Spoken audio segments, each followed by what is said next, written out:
ابھی جو اقوام متحدہ کا نیا سال شروع ہوا نومبر میں، تو ہمارے جعلی وزیر اعظم نے واپس آ کر کہا کہ امریکہ کشمیر کے مسئلے پر ثالثی کے لیے تیار ہو گیا ہے۔ سمجھ رہا تھا کہ میں نے بہت بڑی کوئی سفارتی فتح حاصل کر لی ہے۔ ابھی چند دن پہلے فلسطین پر ٹرمپ نے ایک ثالثی کا کردار ادا کر دیا اور فلسطین کے مسئلے کے حل کا منصوبہ پیش کیا ہے۔ اب آپ بتائیں کہ 700 سے زیادہ اقوام متحدہ کی وہ قراردادیں جو مسئلہ فلسطین سے متعلق ہے، 100 کے قریب قراردادیں سلامتی کونسل کی جو مسئلہ فلسطین سے متعلق ہے، وہ سب ایک طرف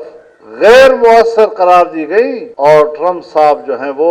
ایک منصوبہ لا کر پیش کر رہے ہیں اور اس میں پورا بیت المقدس ان کے حوالے کر رہے ہیں، غیر منقسم بیت المقدس، اور اپنا سفارت خانہ بھی وہاں منتقل کرنے کی بات کر رہے ہیں۔ اسرائیل کے اندر بھی ان کا سفارت خانہ ہے اور اب بھی کہہ رہے ہیں کہ ٹرمپ صاحب ثالثی کریں تو یہ جو آپ کے پاس رہا سہا کشمیر ہے مظفر آباد والا، یہ بھی شاید پھر کل آپ کا نہ رہے۔ یہ جو آج ہمارے حکمران ہیں، یہ اسی قسم کے قضیوں کو ایک انجام تک پہنچانے کے لیے ان کے ایجنڈے کی تکمیل کے لیے بیٹھے ہوئے ہیں۔ حقیقی جمہوریت میں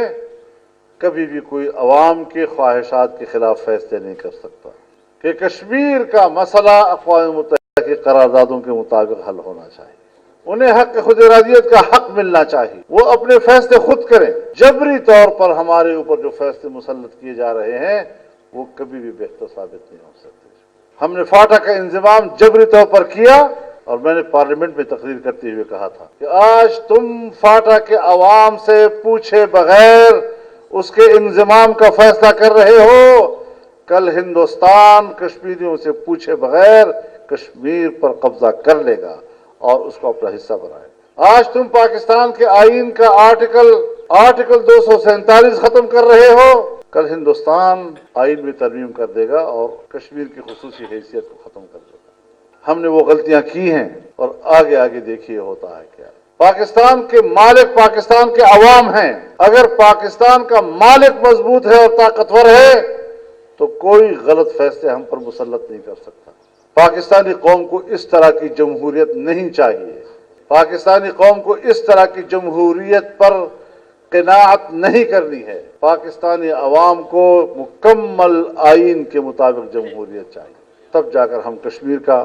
مقدمہ بھی لڑ سکیں گے، ہم ہندوستان کے اندر مسلمان کی جنگ بھی لڑ سکیں گے، برما کے اندر مسلمان کی بات بھی کر سکیں گے، ہم فلسطین کے مسلمان کی بات بھی کر سکیں گے، اور دنیا کے مسلمانوں کی توقعات پاکستانی قوم سے وابستہ ہیں۔ نہ مغربی دنیا، نہ IMF، نہ ورلڈ بینک پاکستان کو کچھ دینے کو تیار،